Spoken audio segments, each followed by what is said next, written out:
Drake is suing everyone but Kendrick. Start clapping right now. Start clapping for Josh Johnson, y'all. Let him hear it. Yeah, this guy's funny. Who did this one? Genuinely. This is. I don't know. I probably did. Creole. I was gonna say probably Creole. Yeah, this Creole. Okay. This guy looks like he was on Kill Tony before.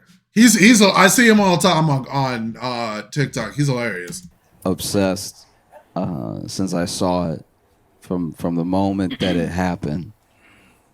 You know, it was around Thanksgiving, and what a thing to be thankful for. Wow.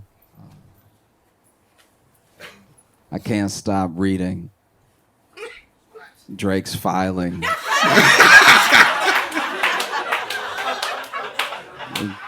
Drake's court filing.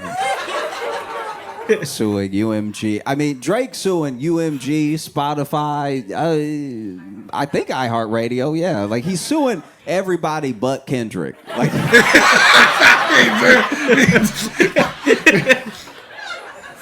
right. In case you don't know, because I don't expect everybody to just know everything I'm talking about all the time. In case you don't know, Kendrick Lamar is a rapper. He's a phenomenal rapper. You know, some are saying the best to ever do it, right? There are a lot of people that, except Drake, yeah. Kendrick Lamar is absolutely killing it right now, and he was in a beef with Drake. Now, if you don't know, Drake was a rapper.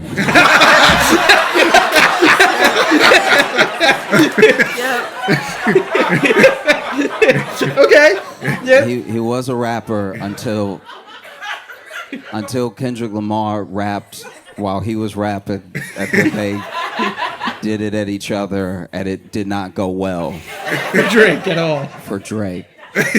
Now Drake is suing, and it's such a thing to take apart because it's genuinely complicated, right? Like not just the suit, but the reasoning for the suit, and like who would actually be in like a bad position, you know?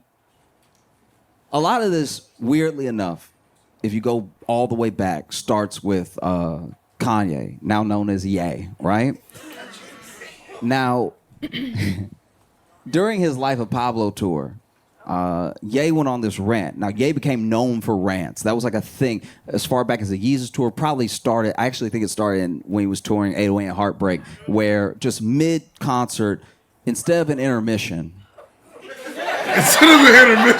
Instead of an intermission, he would go on a wild rant, right? Like, and sometimes the rants would have some genuine little nuggets in them of like, oh, that's an inspiring thing that he said. I'm gonna hold on to that. And then sometimes it would be full of things where you were like,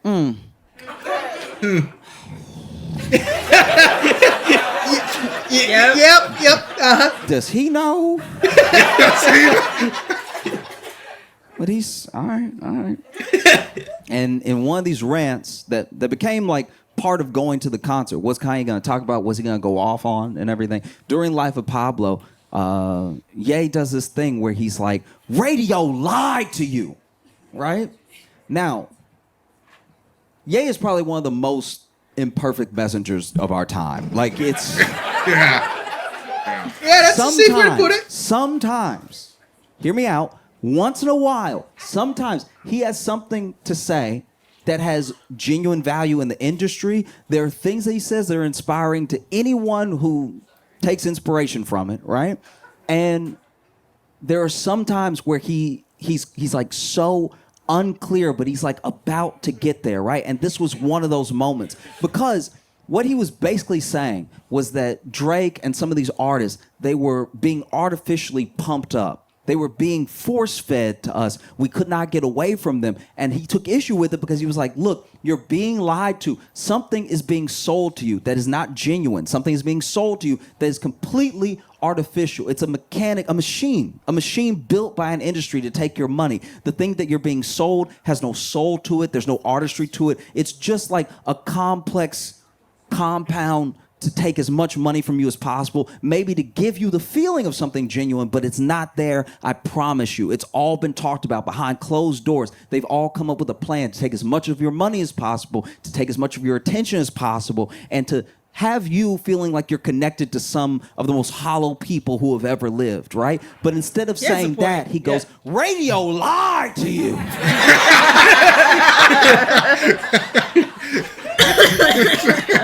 So understandably, in the moment, people didn't quite understand what he was saying. What he was trying to say. You know? And then there's another interview more recently during the beef when it started where, you know, Ye basically says he was, and it's something that a lot of Drake stans brought up, where he was like, a lot of us involved were just so excited about the destruction of Drake, you know? And they were excited because, depending on who you talk to, Drake been a menace for a minute. Like, Drake has been sleeping with people's very significant others. Yeah.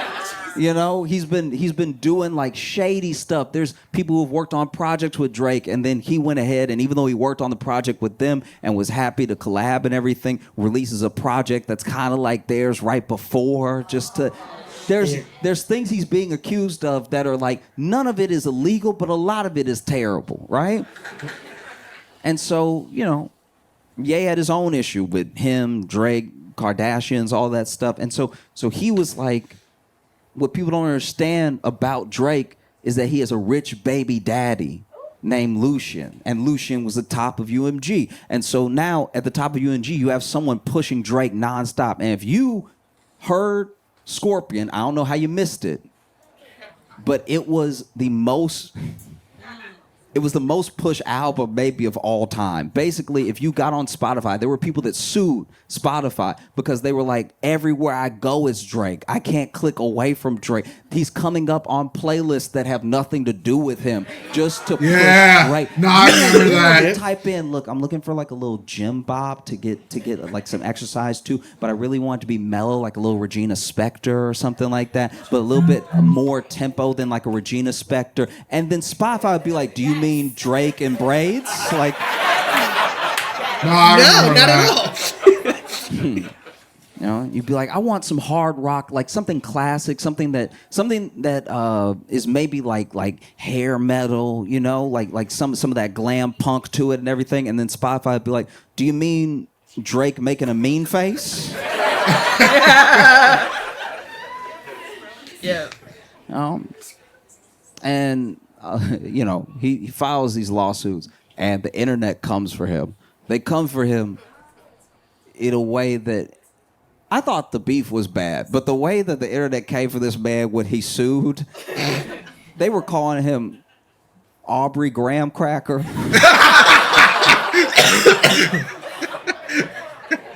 They were quoting lyrics from him.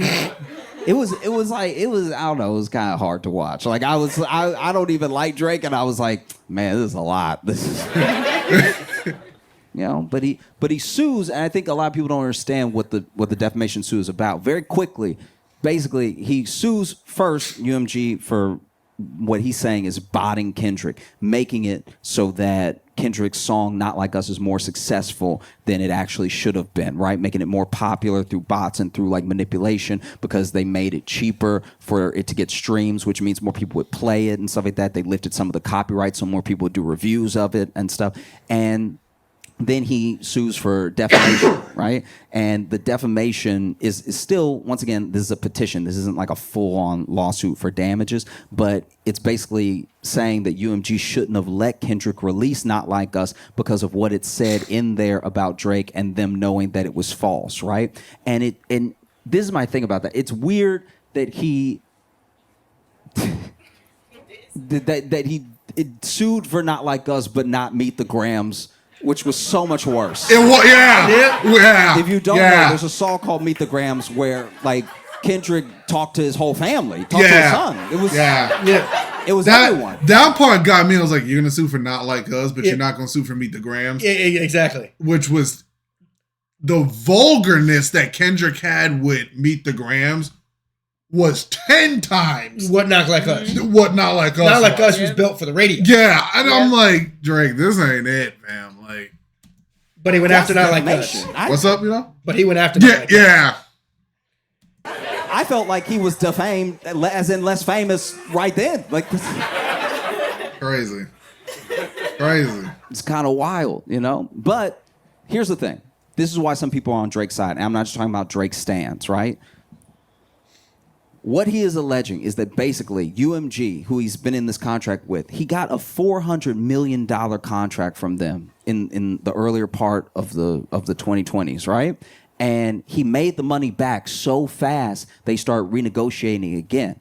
And if you make $400 million back quickly, they probably gonna need to pay you $600, maybe $800, who knows? And that $400 million contract was the biggest contract in music history, right? And so now he's taking these people to task in a way and at a time that is scary for the music industry.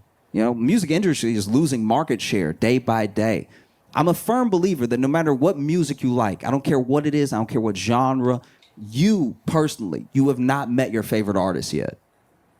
That's true. You haven't met your favorite artist at all. You have to keep listening. You have to keep looking. Your favorite artist is out there, and they're trying to get to you, but there's a machine in the way, right?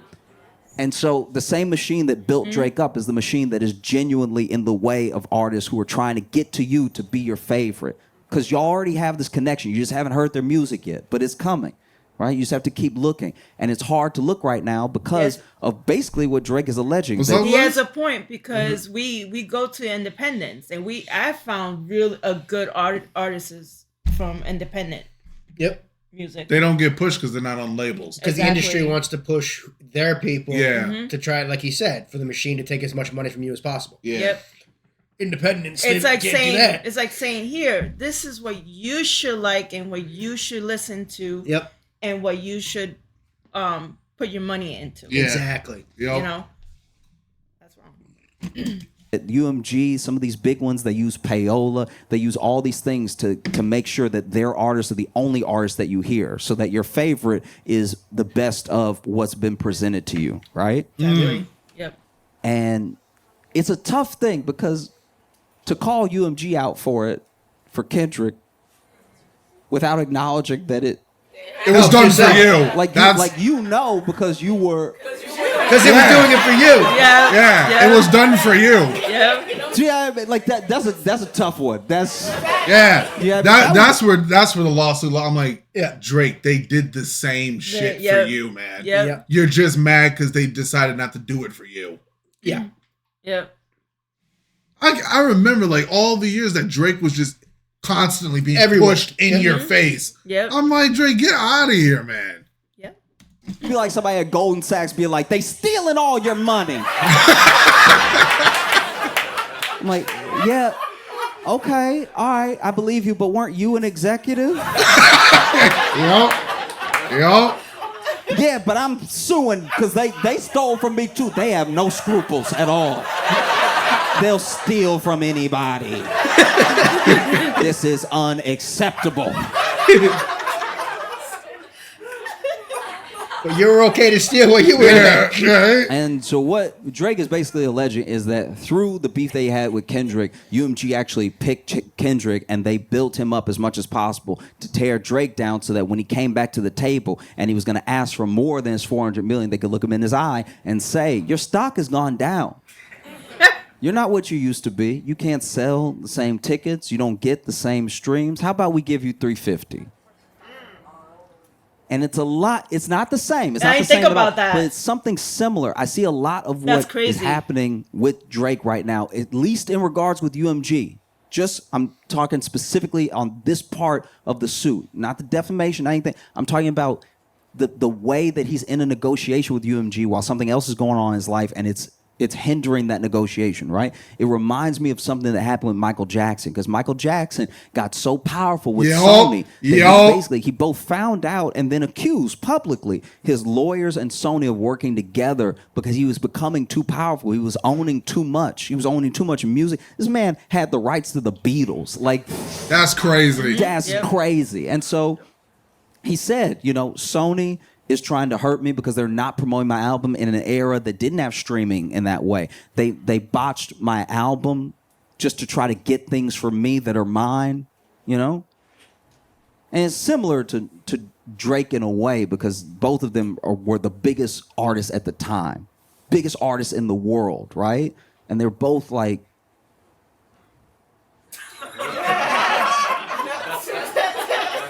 Just hear me out. They were both.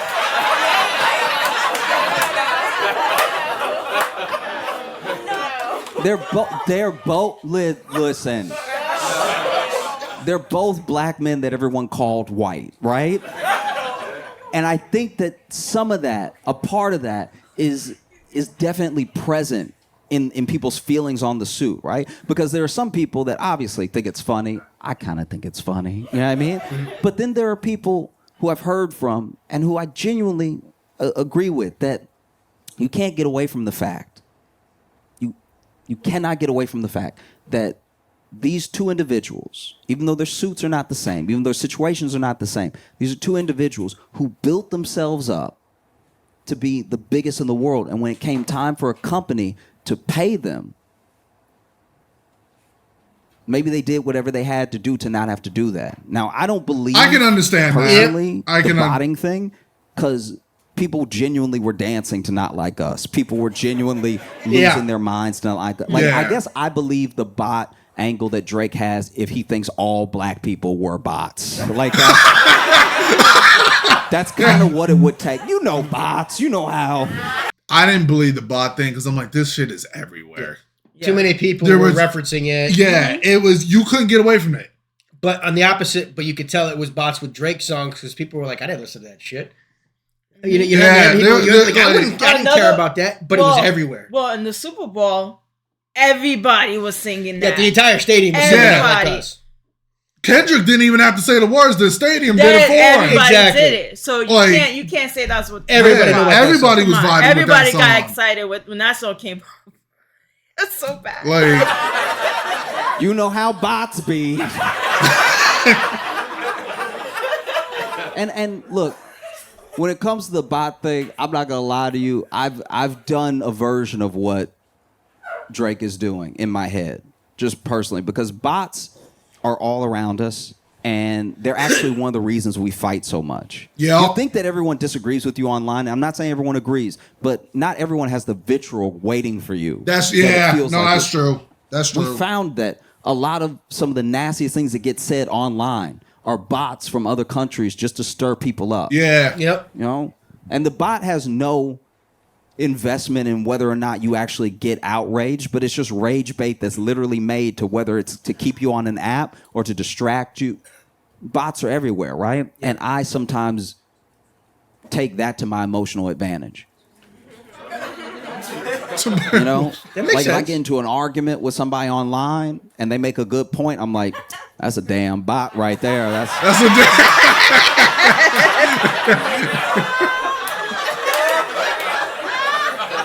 a damn. Like I used to be on the apps back in the day, and you know I would sometimes meet somebody, chat with them a while, then go on a date and everything. Maybe the date wouldn't work out, but I didn't get their number, and so I messaged them again on the app, and they don't respond. Like they ghost me, and I'm like, that damn bot's something else.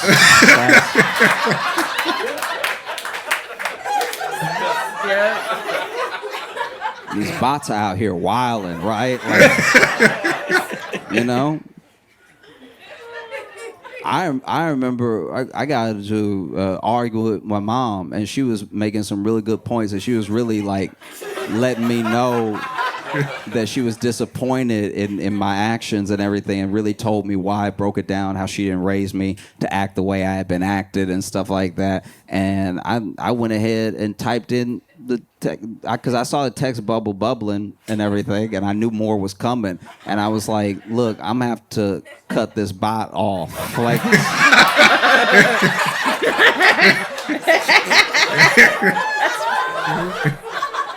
don't have time for bots. There's a good tactic to take. Anything in your life not going the way you want, call it a bot. That's funny.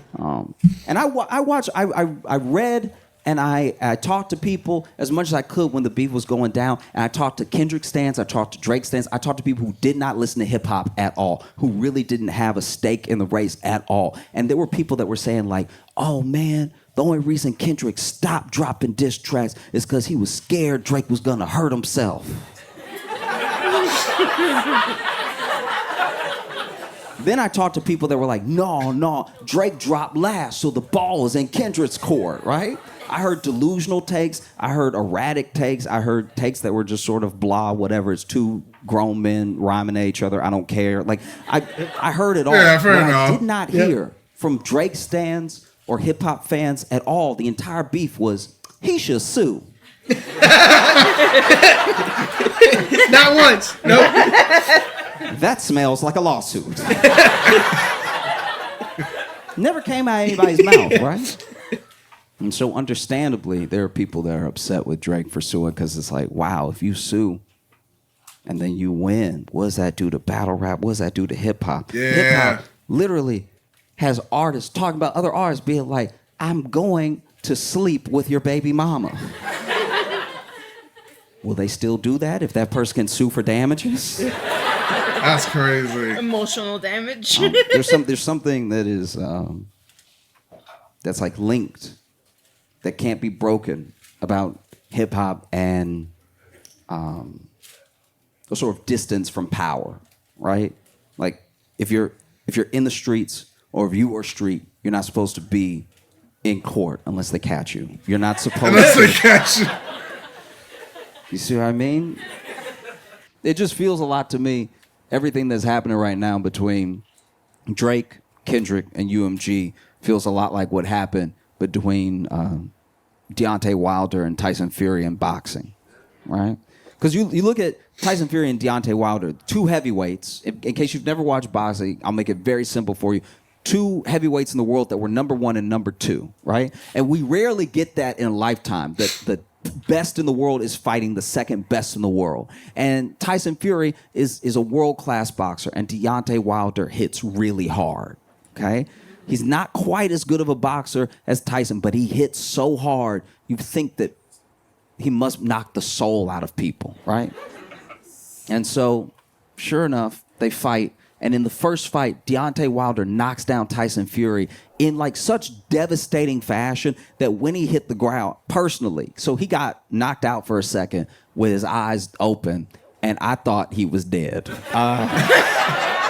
I was sure I had seen something terrible. Like I was sitting there just looking around, even though I knew I was the only one in the room.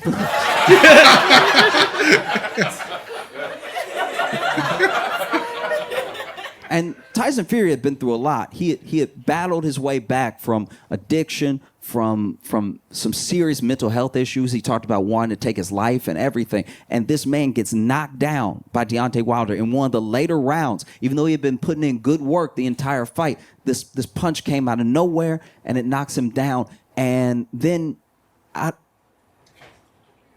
of nowhere, he blinks. And a part of me was like, he might still be dead. That's a reflex. That's a reflex. I've heard of dead people blinking. That doesn't. And then he blinks again, and then he gets up, and he gets up all at once, just sort of rolls himself up and stands up, and the world is shocked. It's one of the biggest moments that year in sports. How did this dude get up? Yeah, that was insane. That feels impossible, right? That was an this insane man fight. Sits up, stands up. And even Deontay Wilder is like, I thought you were dead.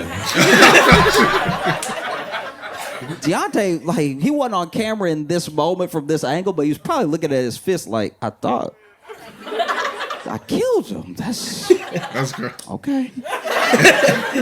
And they finished the fight, and the fight is a draw, and a lot of people thought that Tyson won the fight. And a lot of people said that it was a draw because boxing is rigged and it's corrupt and everything like that. I'm willing to believe both those things, but basically they did have to fight again because it was a draw. So neither one of them had lost their O yet, right? Second fight, Deontay Wilder shows up ready. And in his mind, he's like, I almost killed this dude the first time. So I'm gonna knock him out this time. It's gonna be simple. It's gonna be easy. I'm gonna get right to it. Right. I actually gave him a little too much respect. I backed up a little bit. Go in. Right. And Tyson Fury beats Deontay Wilder, and beats him pretty bad. Oh yeah. And I kind of thought he might beat him because I saw the documentary and the lead up, and there were people talking about like, oh, you know, Deontay's been knocking out his training partners when they're just holding the pads and stuff. And I'm like, that sound like he doesn't have aim. That's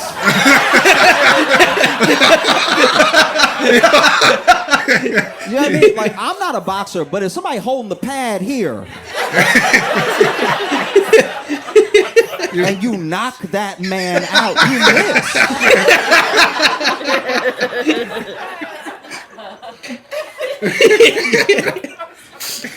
So, you know, Deontay Wilder gets beat in that second fight. They throw in the towel and everything. And Deontay cannot accept that he lost the fight. He actually cannot accept it. He literally says, like, no, he must have cheated then. Because I almost killed this dude. This dude must have cheated. And he takes him on this long campaign. They try to investigate him, everything. They even pull out a clause where they have to do a third fight, even though Tyson wants to go and fight someone else now. And he goes on a whole campaign where he's like, no, this guy cheated. He must have cheated if he beat me. Because I had him. This dude, we thought he was dead. I had this dude, and then he just beats me like that. There had to have been something, maybe he had brass knuckles in his glove. There were all of these theories going around, even in the boxing world and stuff. And that's what happened to Drake. Drake didn't believe Kendrick could beat him. He was like, no, too many people on my side. I'm too popular.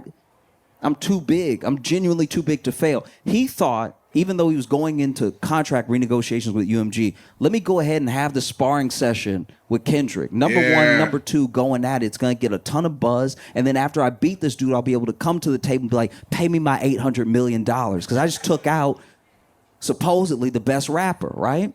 And then it didn't happen that way. And so now he's saying, you must have cheated. There's no way, you know? And this is a genuine mistake.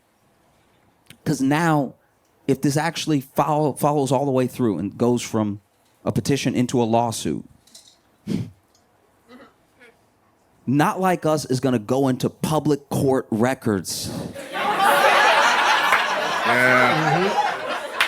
A stenographer is going to have to type out the lyrics. Not Like Us.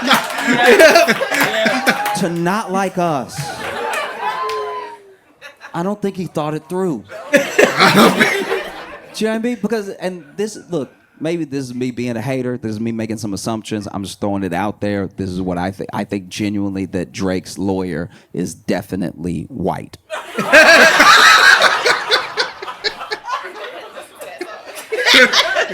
And so now I'm worried for Drake's lawyer that he's going to be in a predicament where he has to defend his client from the and then read out the lyrics to Not Like Us. Now look, rap lyrics in court is nothing new. Rap lyrics get used to, send rappers to jail. It gets used against them. It gets in all these different ways. It's nothing new. But whenever you're in court and you got to read the lyrics, usually court likes to still keep things proper. So they'll probably do some replacements. You know what I mean? Like, I think when Drake's lawyer gets to the end where he's going to have to be creative. He's going to have a different word in there. Probably something like, gentlemen.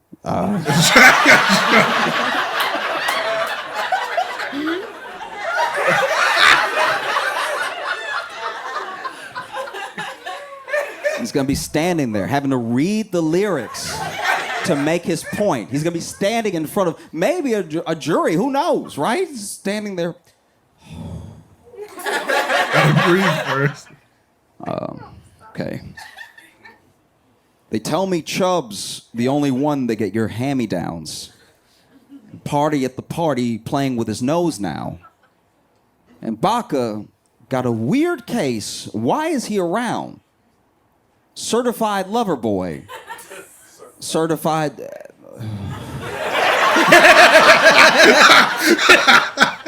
Your Honor.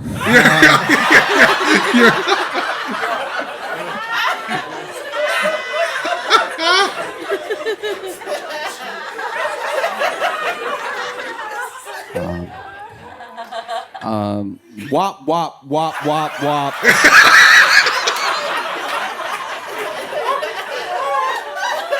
Oh shit, man. Oh yeah. Dot, F them up. Wop, wop, wop, wop, wop. I'm gonna do my stuff. Why you trolling like a female dog?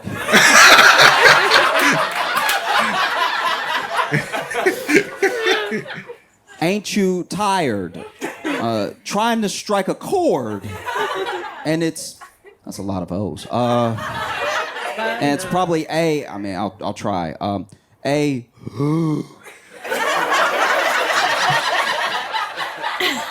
Minor.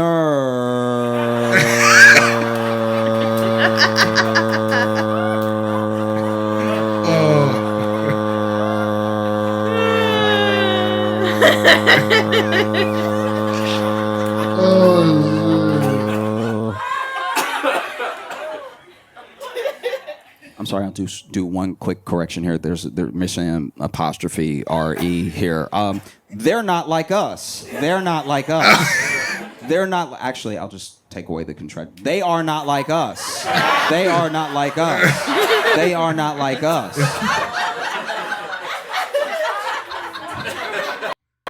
A lot of times people try to base their journeys off of what other people are doing, but that's not my story. Gotcha.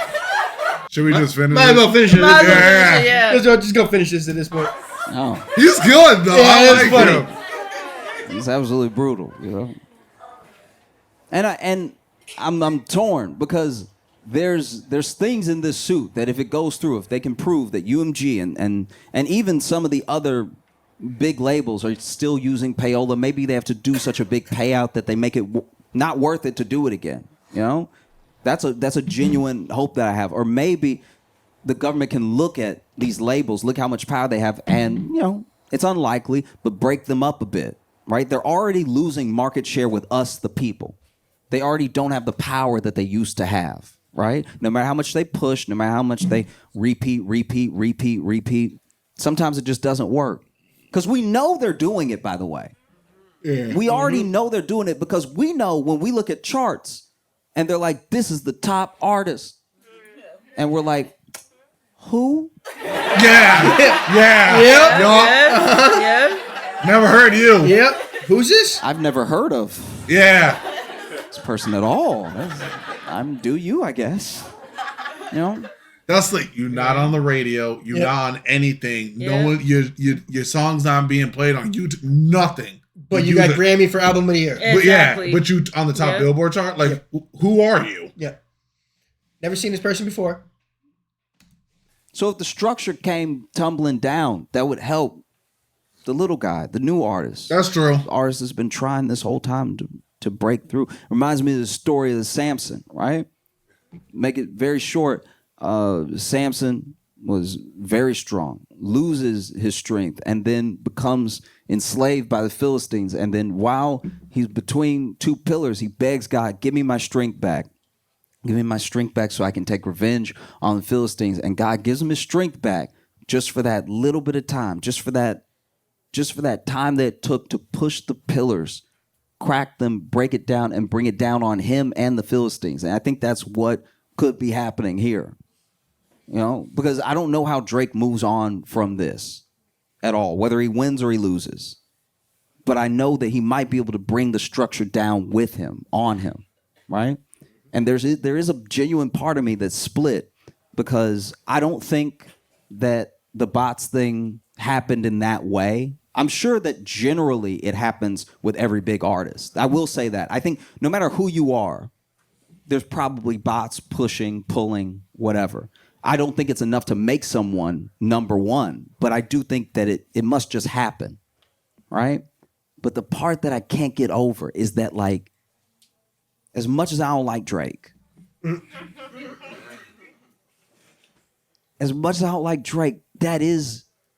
that's a black man trying to get paid what he's worth. You know, I get you on that. I get him on that. I understand that. They should pay him. They do owe him. And I don't think they used Kendrick. I think Kendrick is not only an incredible artist, but he was at the right place at the right time. I think if this beef had happened in any other time, maybe it wouldn't have gone the way that it went. I think Kendrick is smart with his timing. He's obviously brilliant with his music. And I think that he knew this is it, right? You speak on me, I speak on you. But even Kendrick said in Euphoria, still love when you see success, right? His rival, this person he can't stand. So even Kendrick, to some degree, probably thinks, I hate you. Don't get me wrong. I hate you. If you fail right now, that'd be hilarious. Like, I hate you. I hate you. But also, you made them that money. Yeah. You know? Because there's no real proof, which I think actually hurts Drake's case. There's no real proof that he is not going to make a comeback because he still wants #1 trending artist without releasing an album this year, even as he lost all that stock. And the stock he can get back quickly. I'll tell you how. I don't know if he'll be able to do it, but all he has to do is be like, y'all, look, y'all, could be an Instagram story. He loves that. Instagram story where he comes to us, the people, and he just says, look, y'all, all right, maybe this isn't the way. He got me. All right, I got God. But you know what? I got something for you, my fans. I have new music coming, and I hope you love it. That's it. That's really all he has to do. Yeah. Quite honestly, that's it. You got God. This stuff is way weirder. You're clearly spinning out. If anything, it makes me more afraid of Kendrick. Because you gotta remember, first lines of Euphoria. Superpowers getting neutralized. Famous actor, once knew, was looking paranoid. Now he's spiraling. Who lets you sue as a rapper? You gotta be spiraling to do it. That's like being a bona fide gangster and getting shot and then being like, police!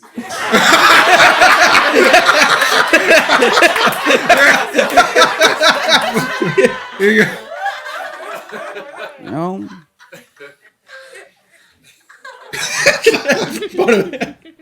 I think that, you know, Kendrick caused a full release of the culture, of the movement. People are excited, revitalizing hip hop. There's a chance that with this suit, if he wins, if he follows it all the way through and he wins, that Drake could loose the people from the industry in a small way.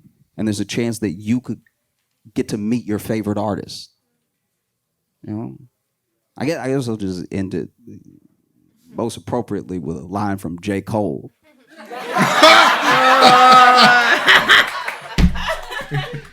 I love to see a black man get paid. I like him. That was good. I actually do like him. He's cool. I like that. Was funny. That was good. That was a lot of fun. That was worth it. Yeah, I'm glad we did the whole thing. That was worth it. Thanks for stopping in and spending time with us today, y'all. Hit that notification bell and give it a share because it always helps the channel out. Please and thank you. See you guys in the next one. Ready, y'all. Peace. Bye.